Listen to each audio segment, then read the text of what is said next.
दोस्तों 2018 में football world cup के दौरान जब रशिया में ये इवेंट हुई थी, उस दौरान सबसे आसान था भारतीय पर्यटकों के लिए ट्रैवल करना रशिया में।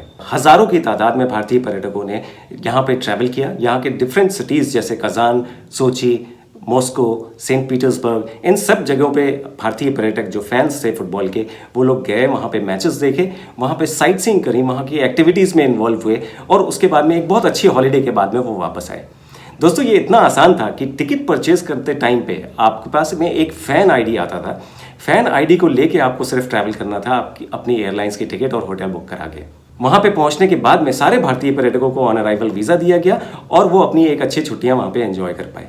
आज की डेट में दोस्तों अगर आप एक टूरिस्ट हैं, अगर आप रशिया ट्रैवल करना चाहते हैं, मॉस्को, सेंट पीटर्सबर्ग और भी तमाम जगहों पे, ये इतना आसान अब नहीं है, लेकिन फिर भी ये बहुत ही आसान है। लावाकांजा ट्रैवल के आज के इस वीडियो में हम लोग इन्हीं बातों को जानने की कोशिश करेंगे कि अगर आप ट्रैवल करना चाहते हैं रशिया में, आपको वीज़ा के बारे में कितनी फिक्र करने की ज़रूरत है और यहाँ पे क्या क्या आपको मालूम होना चाहिए वीज़ा एप्लीकेशन प्रोसेस के बारे में। अगर आपको ये वीडियो अच्छा लगे दोस्तों, इसको लाइक करना मत भूलिएगा।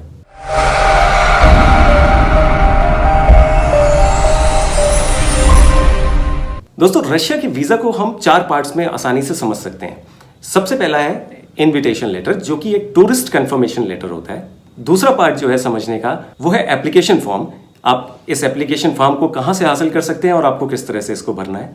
तीसरा पार्ट है रशिया वीज़ा एप्लीकेशन सेंटर, जिस सेंटर में आप वहाँ पे जाएंगे, अपने डॉक्यूमेंट सबमिट करेंगे और उसके बाद में वहीं से आपको वीज़ा एप्लीकेशन अप्रूव होने के बाद में आपको अपना पासपोर्ट मिलेगा स्टैंप्स के साथ में। और चौथा पार्ट है आपको यहाँ पे क्या क्या डॉक्यूमेंट्स की रिक्वायरमेंट है। आइए देखते हैं इसको एक एक करके।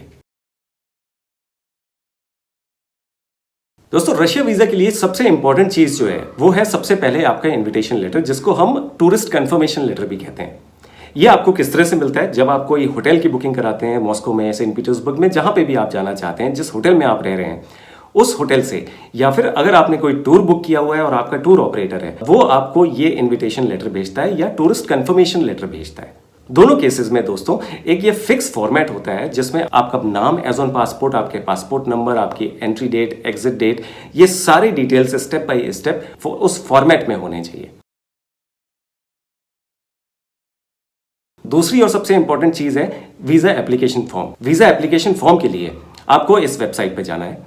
ये रशियन गवर्नमेंट की वीजा के प्रोसेस की वेबसाइट है, जहां पे आपको एप्लीकेशन फॉर्म मिलेगा। इस एप्लीकेशन फॉर्म को दोस्तों आपको ऑनलाइन भरना है। ऑनलाइन भरने के बाद में आपको इस फिल्ड अप फॉर्म के एक प्रिंट आउट निकालना है। प्रिंट आउट निकालने के बाद में आपको उसमें अपनी फोटो फिक्स करनी है और उसके साथ ही आपको इसमें सिग्नेचर करने हैं।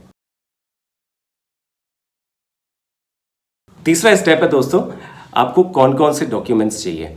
डॉक्यूमेंट्स जो है नॉर्मल डॉक्यूमेंट्स हैं दोस्तों, जैसे आपका एक वैलिड पासपोर्ट होना चाहिए जिसमें खाली 2 पेजेस होने चाहिए क्लियर।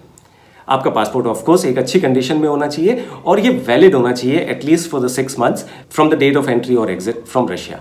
इसके साथ साथ फोटोग्राफ्स की भी कुछ स्पेसिफिकेशंस है दोस्तों। वाइट बैकग्राउंड या ऑफ वाइट बैकग्राउंड में होनी चाहिए, क्लियर फेस होना चाहिए। ये सब आप कहीं से भी मालूम कर सकते हैं।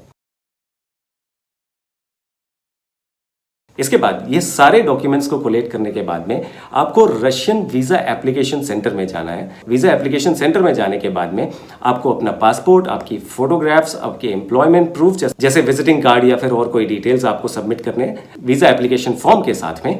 और साथ साथ वीज़ा एप्लीकेशन सेंटर पे आपको रशियन एम्बेसी की फीस देनी है। फीस देने के साथ साथ आपको जो वीज़ा फैसिलिटेशन सर्विस है उसकी भी फीस वहाँ पे जमा करानी है।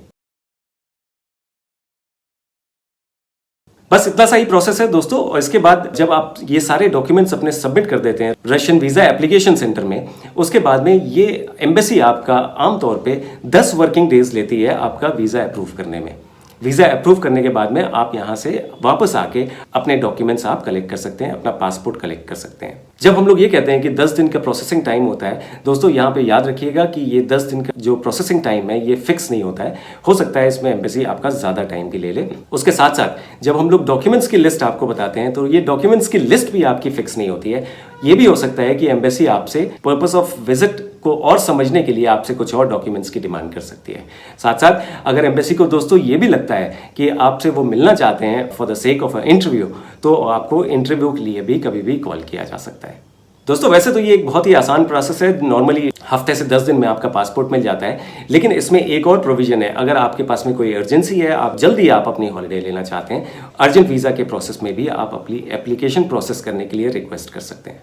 सो दोस्तों ये सारे डिटेल थे आपको जो कि मालूम होने चाहिए जब आप रशिया में वीज़ा एप्लीकेशन कर रहे हैं। ये सारा का सारा प्रोसेस जो है ये बहुत ही आसान प्रोसेस है। अगर आप चाहें तो आप ये सारा प्रोसेस खुद भी कर सकते हैं, और अगर आप चाहें दोस्तों तो लावाकांजा ट्रैवल को भी आप अप्रोच कर सकते हैं। हमारे कंसल्टेंट्स को बहुत खुशी होगी आपकी किसी भी तरीके से हेल्प करने में। मिलते हैं दोस्तों अगले वीडियो में।